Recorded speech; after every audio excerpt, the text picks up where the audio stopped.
Saludos a cada uno de ustedes. Les agradezco que me estén acompañando nuevamente.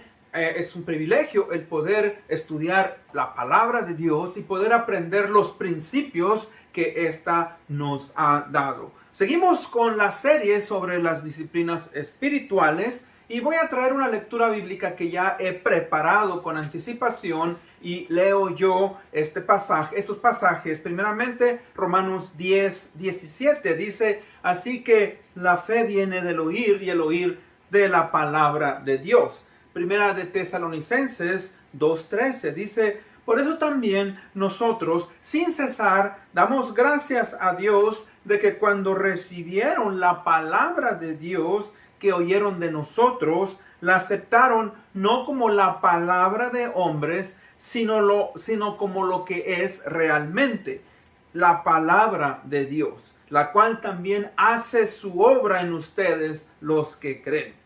Toda escritura es inspirada por Dios y útil para enseñar, para reprender, para corregir, para instruir en justicia, a fin de que el hombre de Dios sea perfecto, equipado para toda buena obra. Segunda de Timoteo 3:16 y 17.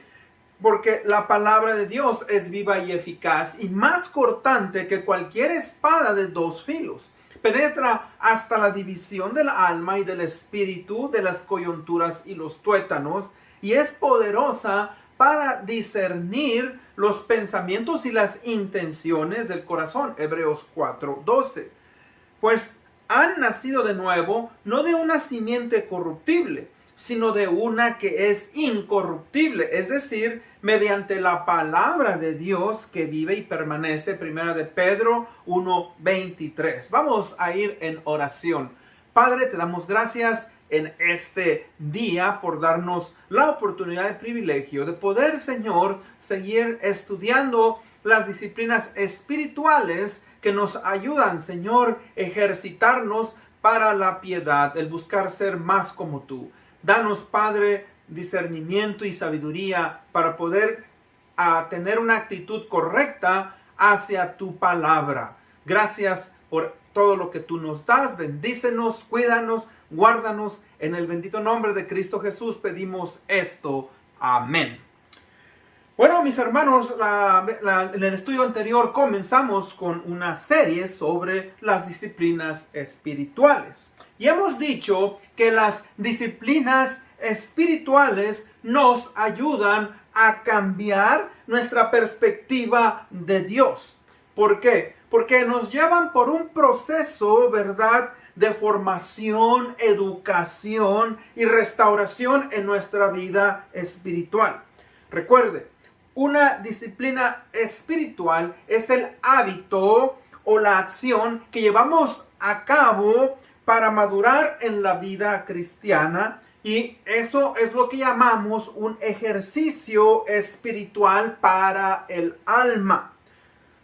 Las disciplinas espirituales son la lucha que nosotros llevamos en contra de la carne o la naturaleza pecadora.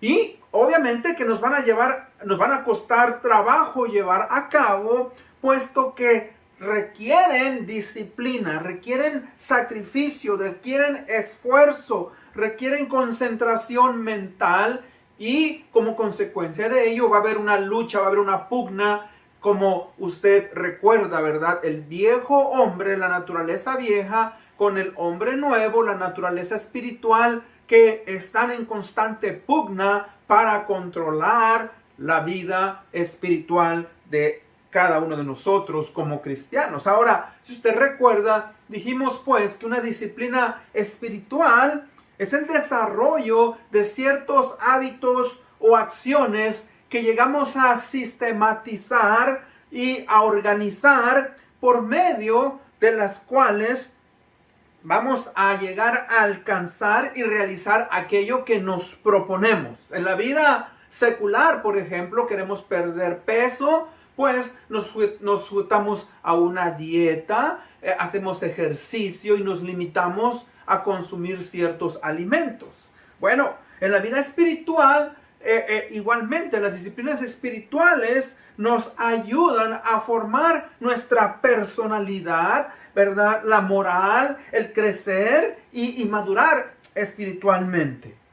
Esto se lleva a cabo, obviamente, poniendo en práctica y desarrollando una serie de hábitos basados en la palabra de Dios. Y estos, obviamente, son como el estar en la palabra de Dios, la oración, el ayuno, el aprender a perdonar, el hacer fieles a la iglesia, el buscar un tiempo para tener un tiempo devocional. O sea, muchas áreas que nosotros vamos a considerar. Ahora, las disciplinas espirituales son como ejercicios de preparación que un atleta lleva a cabo. Si usted recuerda cuando vimos que un atleta, un individuo que va a competir, ya sea en las Olimpiadas, va a competir en un maratón, en gimnasia, etcétera, etcétera, ¿verdad? Practica constantemente o logra una disciplina en su persona para lograr obtener un premio que él se ha puesto en mente. Bueno, las disciplinas espirituales es el mismo, ¿verdad? Concepto. En 1 Timoteo 4:7, la segunda parte, Pablo le dice a Timoteo, ejercítate para la piedad. Ejercítate para la piedad. O sea, en otra manera, busca desarrollar ciertos hábitos que te ayuden a ser como Cristo, a ser como Dios, porque esto, dice, tiene beneficio no solamente para esta vida, sino para la vida venidera. Entonces, recuerde también que las disciplinas espirituales son diferentes de los dones espirituales. Los dones espirituales son dados por Dios, por el Espíritu Santo, en el momento de la regeneración o de la conversión de un cristiano. Los frutos del Espíritu, que son las virtudes que uno va desarrollando, son diferentes también, porque esas son capacidades que uno logra a través, ¿verdad?, de disciplinarnos de una manera en la cual desarrollamos virtudes. Pero recuerde, las disciplinas espirituales tienen que ver más con hábitos, tienen que ver más con nuestros sentidos físicos, porque si yo digo, ¿verdad?, que una disciplina espiritual sería el ayuno, entonces físicamente tengo que limitarme a no comer, a no tomar ciertos líquidos. Entonces, en las disciplinas espirituales, nuestros sentidos entran más en función. Por ejemplo, hoy que vamos a estudiar el estar en la palabra de Dios, tengo que tomar la Biblia, tengo que leer la Biblia, tengo que memorizar la palabra de Dios, y eso es algo importante. Entonces, recuerde que es importante desarrollar y practicar esas disciplinas, porque nuestra relación con Dios va a mejorar o obviamente va a disminuir si nosotros no practicamos estas disciplinas. Entonces, hoy vamos a estudiar, ¿verdad? La disciplina espiritual que vamos a estudiar hoy es el estar en la palabra de Dios. El estar en la palabra de Dios. Eso es algo importante. Ahora, es bien importante que nosotros veamos la palabra de Dios, como dice el pasaje que leímos en 1 Tesalonicenses, porque dice, no es que es un libro escrito por los hombres solamente, sino que verdaderamente, dice, es la palabra de Dios. Lo leo yo en el libro de 1 Tesalonicenses 2:13. Dice, ustedes recibieron la palabra de Dios que oyeron de nosotros y la aceptaron no como la palabra de hombres, sino como lo que realmente es, la palabra de Dios. O sea, que cuando nosotros venimos a estudiar la Biblia, obviamente ya venimos nosotros, ¿verdad?, con una cosmovisión, con una mente diferente. ¿Por qué? Porque nuestra manera o visión de este mundo, la manera en que vimos este mundo y todo lo que existe, es lo que llamamos una cosmovisión. Comienza con nuestra visión de Dios, o sea, ¿quién es Dios? ¿Cómo es Dios? ¿Para qué me hizo Dios? Y fíjese que la manera en que usted y yo respondemos sobre quién es Dios, eso nos lleva a desarrollar nuestros pensamientos sobre todo lo que nosotros realizamos. La vida, los hijos, el trabajo, la eternidad, la espiritualidad, muchas otras cosas. Entonces, la forma que pensamos sobre Dios es aquella manera en la cual nosotros vamos a reaccionar, vamos a actuar en cualquier circunstancia por la que atravesemos, obviamente, en la vida. Entonces, fíjese que es importante que cuando vamos a arrancar con las disciplinas espirituales, y en este caso que es la palabra de Dios, tenemos que comenzar con Dios. Y preguntarnos, entonces, si tenemos la Biblia, ¿quién es entonces el autor de la Biblia? Obviamente respondemos que es Dios.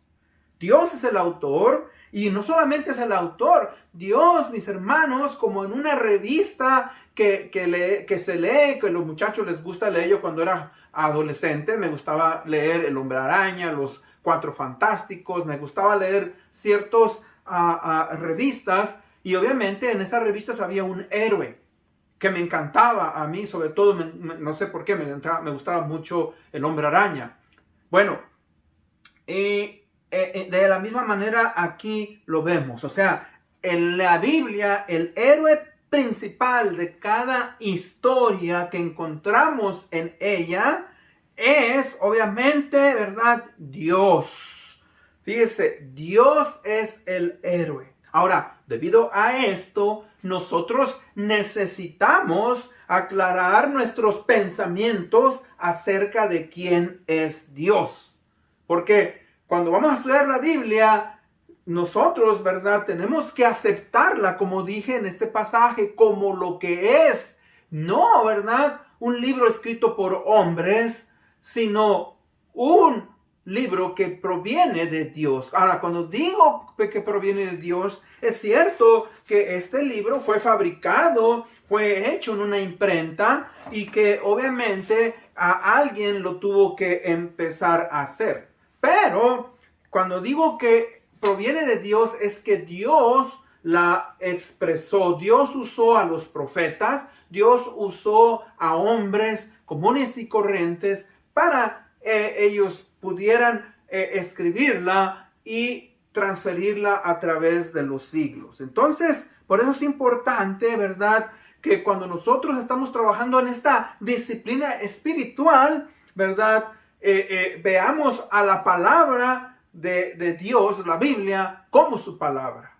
Porque recuerde, existen miles y millones de libros. Hoy usted puede conseguir una gran cantidad de libros. Existen lugares como Amazon, como Script, como librerías, Google, etc. O sea, usted puede tener miles, millones de libros a su disposición y comprarlos. Pero todos esos libros han sido escritos por seres humanos. En este caso, la Biblia se nos inspiró a través de Dios directamente, su Espíritu Santo, como vamos a ver más adelante. Entonces, punto número 1. Razones para estar en la palabra de Dios. ¿Por qué usted y yo, aquellos que reclamamos ser creyentes, es importante que estemos en la palabra de Dios? Bueno, ¿verdad? Como dije ya, la Biblia es la palabra de Dios. Viene directamente de su mente. Es lo que se llama la inspiración, o que es exhalada por Él. Fue escrita aproximadamente en un lapso de 1500 a 1600 años. Intervinieron aproximadamente 40 personas. Y cuando digo esto, pues algunas de ellas que están ahí: Jeremías, David, Moisés, el apóstol Pablo, Salomón, Lucas, el apóstol Juan, Pedro, muchos diferentes autores. Algunos libros son conocidos por quien los escribió. Algunos libros obviamente no tenemos, ¿verdad?, el autor. Sabemos que el autor es Dios, pero no sabemos a quién usó Dios para escribir ese libro. La Biblia, generalmente, la Biblia que nosotros tenemos hoy contiene 66 libros, 39 que están en el Antiguo Testamento y 27 en el Nuevo Testamento. Es lo que llamamos el canon que hemos recibido. Y cada libro tiene un tema que es específico.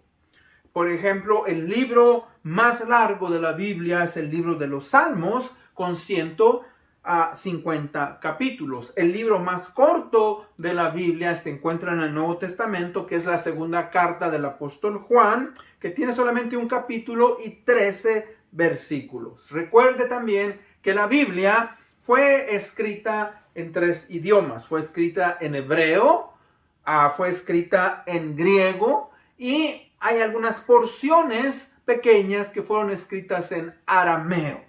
Si es que con esto en mente, pues vamos a ver algunas de las razones por las cuales usted y yo debemos, ¿verdad?, de estar constantemente recibiendo, conectándonos con la palabra de Dios. Primeramente, en uno de los pasajes que leí que vamos a estudiar en Hebreos 4:12. La primera razón para estar en la palabra de Dios es porque la palabra de Dios es poderosa para transformar la mente, para transformar nuestro corazón, para cambiarnos. Dice Hebreos 4:12, dice, porque la palabra de Dios es viva y eficaz y más cortante que cualquier espada de 2 filos. Penetra hasta la división del alma y del espíritu, de las coyunturas y los tuétanos, y es poderosa para discernir los pensamientos y las intenciones del corazón. Entonces, fíjese que la palabra de Dios es poderosa porque va a transformar nuestras mentes, nuestra manera de pensar. Dice, es viva y eficaz. Fíjese que la palabra de Dios, cuando usted empieza a incorporarla en su persona, lo va a confrontar, lo va a llevar a analizarse a sí mismo, y ahí es donde viene el cambio en la persona. Por eso es viva. No es un libro, mis hermanos, que solamente se lee y ahí se quedó. No, tiene vida en sí. En el libro de los Salmos, capítulo 19, dice que la ley de Jehová es perfecta, que transforma el alma. O sea, la palabra de Dios no tiene, es lo que llamamos nosotros inerrante, no tiene errores. Ahora, podrá tener errores de imprenta, pero por el ser humano, pero hermanos, no es un libro que tiene error, es perfecta porque proviene de Dios. La palabra de Dios ha sido atacada a través de los siglos, pero hasta el día de hoy que permanece. Entonces podemos confiar. Por eso es viva y eficaz, funciona. Si usted la practica, si usted pone en práctica los mandamientos y las enseñanzas, las doctrinas que están ahí, créalo que es eficaz. Ahora, yo he conocido mucha gente que me ha dicho, bueno, es que no me pudo cambiar. Ahora, no es que no lo pudo cambiar, porque recuerde, la palabra de Dios, la Biblia, no es una varita mágica. No es algo que usted va a traer aquí y ya lo va a cambiar. No, o sea, vamos a entender que la palabra de Dios no es para llevarse cargando, tenerla en un estante, tenerla en nuestra sala, tenerla en una vitrina. Es para tomarla y llevarla en el corazón, en la mente y meditarla, que vamos a ver eso más adelante. Ahora fíjese. Dice, más cortante que cualquier espada de 2 filos. En los tiempos de Pablo, el apóstol Pablo, o en los tiempos del Señor Jesucristo, los romanos, que eran el imperio dominante en esas fechas, en esos tiempos, tenían una espada. Y esa espada que ellos poseían era una espada que tenía 2 filos. O sea, ellos cortaban y regresaban la espada de una y otra manera. Podía cortar de 2 maneras. Y está usando el autor de este libro, y es lo que está diciendo, que es como una espada. ¿Por qué? Porque penetra, transforma y corta. Ahora, ¿qué quiere decir eso? Bueno, ahí lo vemos. Dice, penetra hasta la división de 3 elementos del que estamos formados. Fíjese, nosotros estamos formados por el cuerpo, por el alma y por el espíritu. El cuerpo es la parte física, el alma es lo que usted es, lo que yo soy. el alma que pecare, esa morirá. Ahora, el espíritu es la parte que no solamente nos da vida, pero el espíritu es la parte que Dios nos ha dado para nosotros tener una relación y una comunión con Dios. Por eso una persona tiene que nacer de nuevo para nacer nuevamente espiritualmente y tener una relación con Dios. Y ese es el punto que siempre le pedimos a usted, ¿verdad? Que pueda usted entender la importancia de la palabra de Dios. Entonces dice la división del alma, del espíritu y las coyunturas. Ahí vemos las tres partes del ser humano. Ahora dice, es poderosa para discernir los pensamientos y las intenciones del corazón. El Señor Jesucristo lo puso de esta manera. Dice, porque del corazón, el corazón del ser humano, la mente, dice, salen los malos pensamientos, salen los hurtos, los robos, los asesinatos, las malas palabras, el odio, el rencor. Fíjense, sale de nuestro corazón. Y la palabra de Dios entonces, aquí lo que nos está diciendo es que nos agarra y nos muestra lo que hay en nuestra mente, en nuestro corazón, y nos lleva, ¿verdad?, a ser transformados. Otra de las razones para estar en la palabra de Dios es porque es inspirada o es exhalada por Dios. Las escrituras son el soplo de Dios en la mente de los hombres. Así como cuando Dios dijo, ¿verdad?, se haga la luz. Así como Dios dijo, ¿verdad?, que se separen las aguas. Así como Dios dijo que se hicieran las estrellas, el sol, la luna y todo eso. Esa misma palabra Dios la da para que venga a la mente de los hombres. Y para esto vemos 2 de Timoteo 3, 16 y 17. Dice, toda escritura es inspirada. Ahí usamos la palabra exhalada por Dios y es útil para enseñar, para reprender, para corregir, para instruir en justicia, a fin de que el hombre de Dios sea perfecto, equipado para toda buena obra. Primeramente, fíjense, dice, es útil para enseñar. La palabra ahí, enseñar, o sea, nos enseña doctrinalmente, las enseñanzas, ¿verdad?, que Dios quiere que usted y yo conozcamos acerca de su voluntad. Entonces, la palabra de Dios es útil para que usted pueda conocer la mente de Dios, qué es lo que Dios quiere de usted, qué es lo que Dios espera de usted, cómo quiere que Dios se conduzca.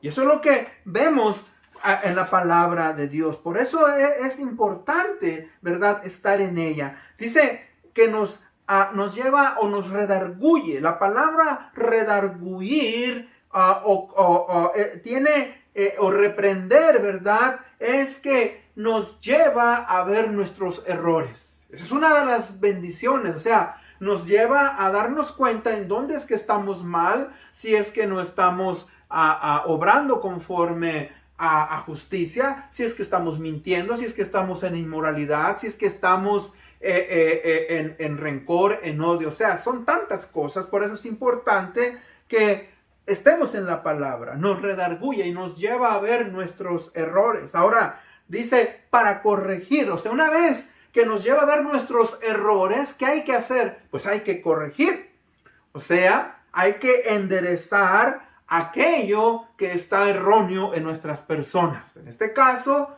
si yo me doy cuenta que soy una persona que soy celoso, una persona que soy mentiroso, una persona que soy iracundo, me lleva a ver eso en mi persona para que yo lo corrija.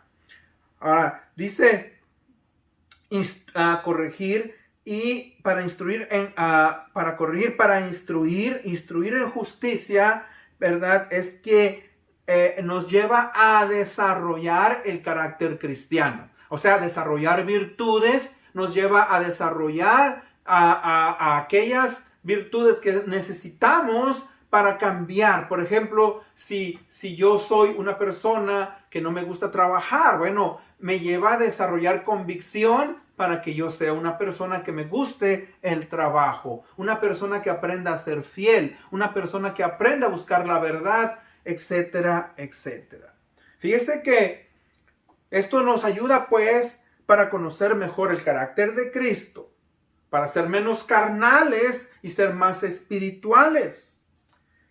Muy, muy importante.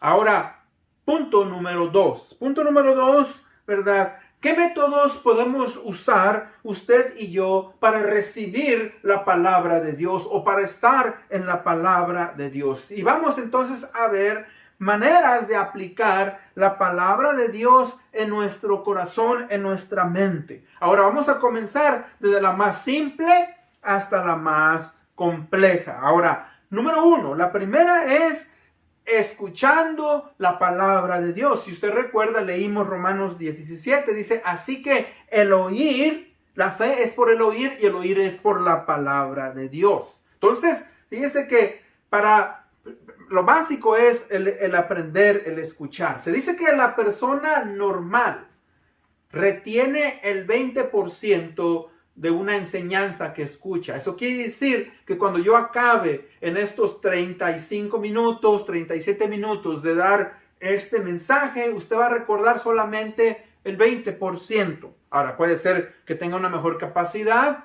pero eso es lo normal. Ahora, eso es lo más básico. Y cuando digo el escuchar la palabra de Dios, hoy se puede hacer algo muy, muy fácil. Usted la puede poner en su teléfono. Yo la tengo en mi teléfono. Usted la puede poner en un MP3. La puede poner en su estéreo de su carro. Usted la puede poner en su tablet. O sea que, hermanos, la palabra de Dios, primeramente empezamos. Lo básico es escuchándola. ¿Por qué? Porque la repetición es una de las avenidas de aprendizaje. Muchos de nosotros aprendimos, ¿no es cierto?, muchas cosas a través de la repetición. Aprendimos, le comentaba yo a unos hermanos que cuando era niño veía las televisiones, veía ciertos programas y había ciertos comerciales que hasta el día de hoy los tengo en la mente. ¿Por qué? Porque las repetía una y otra vez. Ok. La segunda manera en la cual nosotros, mis hermanos, vamos, ¿verdad?, a poder aplicar la palabra de Dios es leyéndola. Es el segundo, leyendo. Dice Apocalipsis 1:3, bienaventurado el que lee y los que oyen las palabras de esta profecía y guardan las cosas que en ellas están escritas, porque el tiempo está cerca. O sea que, fíjese que la palabra bienaventurado dice el que lee y los que oyen estas palabras. Ahora, hermanos, de la palabra bienaventurado es feliz en gran manera. Entonces, la lectura de la palabra nos permite profundizar un poco más que el escuchar. Cuando usted pone sus ojos en la Biblia, en la palabra de Dios, usted va más profundo, puede retener mejor de lo que escucha. Entonces, por eso es importante que usted lea la palabra de Dios. Mi recomendación es que hoy podemos conseguir Biblias muy fácil, es que la ponga, como dije, la pueda tener en diferentes lugares. Yo tengo mi Biblia, y perdón que diga eso, pero yo tengo mi Biblia hasta en el baño. En cada baño tengo una Biblia. Yo tengo Biblias en mi oficina. Tengo en mi tablet, tengo un tablet donde yo tengo muchas Biblias. Entonces, si voy a una cita médica, estoy esperando en algún lugar, saco mi tablet y me pongo a leer la Biblia.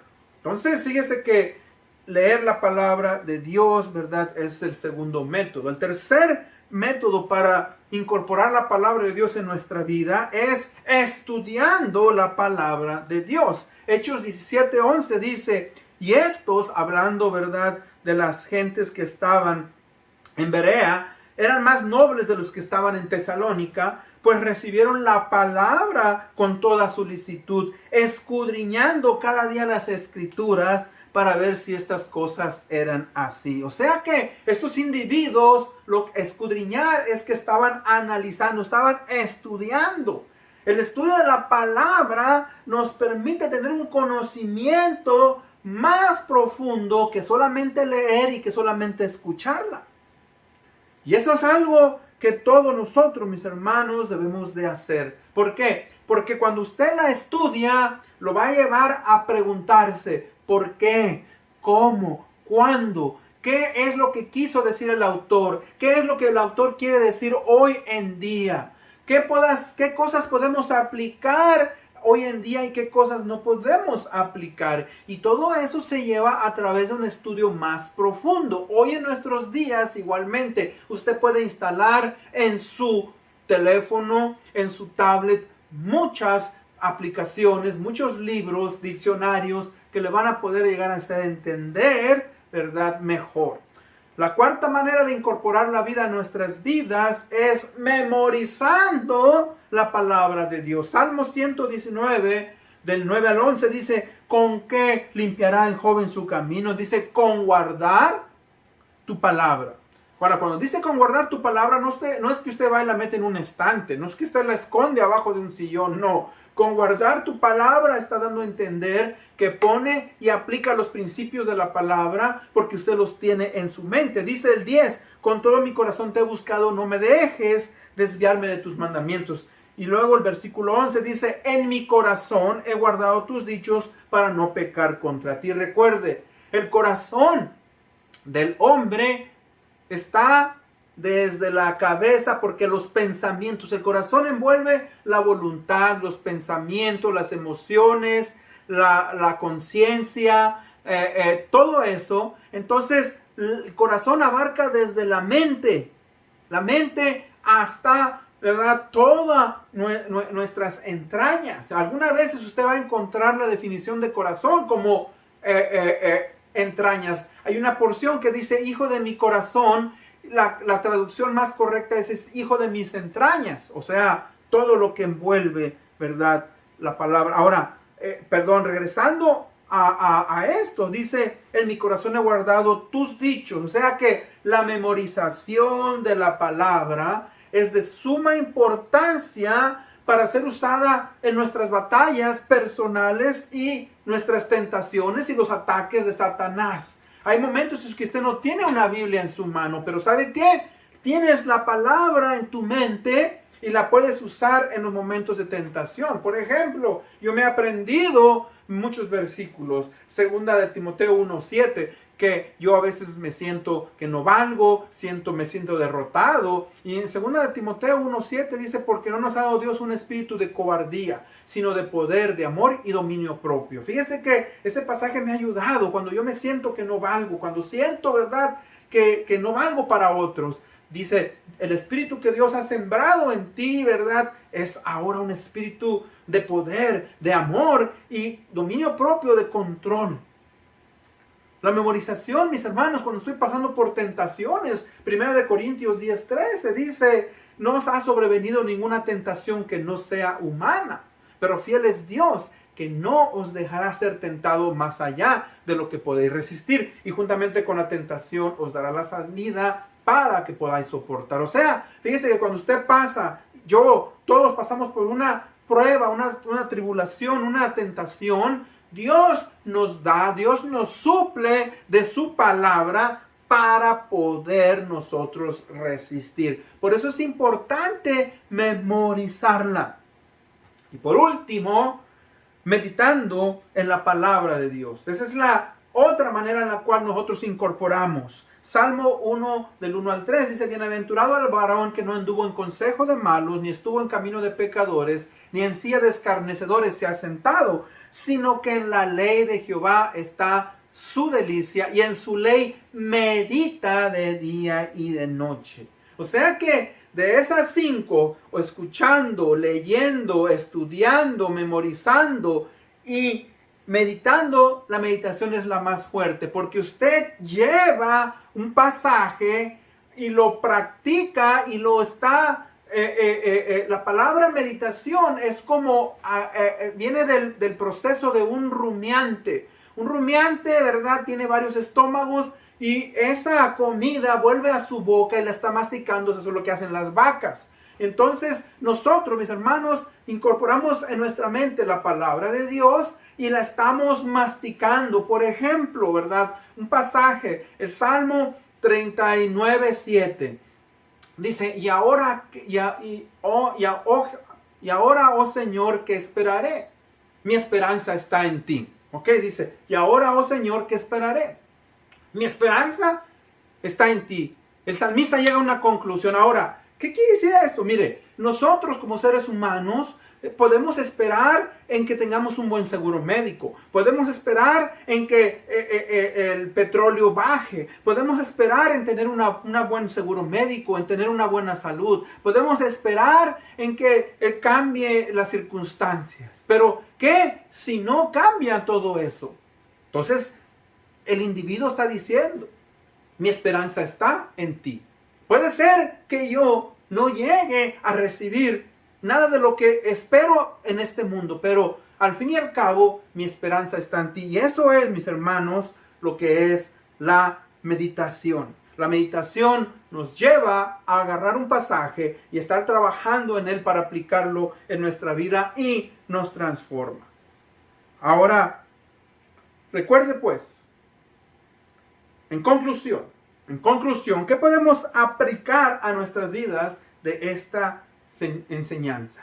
Yo creo que si hay algo que podemos aplicar, mis hermanos, es el que nosotros debemos de tener una actitud, la actitud que vamos a determinar para la palabra de Dios.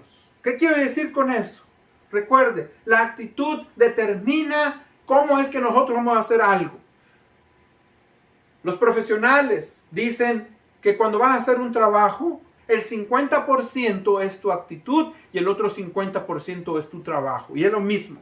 ¿Cómo nosotros, mis hermanos, vamos a reaccionar a lo que la palabra de Dios nos dice? Determina mucho. Ahora, en 1 de Pedro 2:2 es un pasaje que yo también he memorizado. Dice, desead como niños recién nacidos la leche espiritual no adulterada para que puedan crecer en salvación. Fíjese que ahí está hablando el apóstol Pedro de la actitud que debemos de tener. Así como un niño recién nacido que no puede hablar, no puede mandar mensajes de texto, no puede más que expresar por medio de la sobrevivencia, por medio de su instinto de sobrevivencia, y llora y busca que su madre lo alimente, o su padre a través de un biberón, o su madre a través de su pecho. Ahora, fíjese que esa actitud que tiene ese niño al llorar y al estar pidiendo y chupándose el dedo y luego la leche, es la misma manera. Usted y yo debemos, mis hermanos, tener una actitud hacia la palabra de Dios que sea correcta. Por eso es importante. Con eso en mente vamos a terminar. Padre, gracias, Señor, te damos porque tu palabra nos ha sido dada. Fue exhalada por ti, Señor. Necesitamos, Padre, estudiarla, leerla, memorizarla, leerla, Señor, meditarla, incorporarla a nuestras vidas. Abre nuestra mente, danos ese deseo, ayúdanos a tener una actitud correcta para poder, Señor, tenerla siempre en nosotros. Te amamos por ella, en el nombre de Cristo Jesús. Te agradecemos porque tú nos la has dado. Amén. Gracias por haberme escuchado. Una vez más, nos vemos hasta la próxima. Dios les bendiga.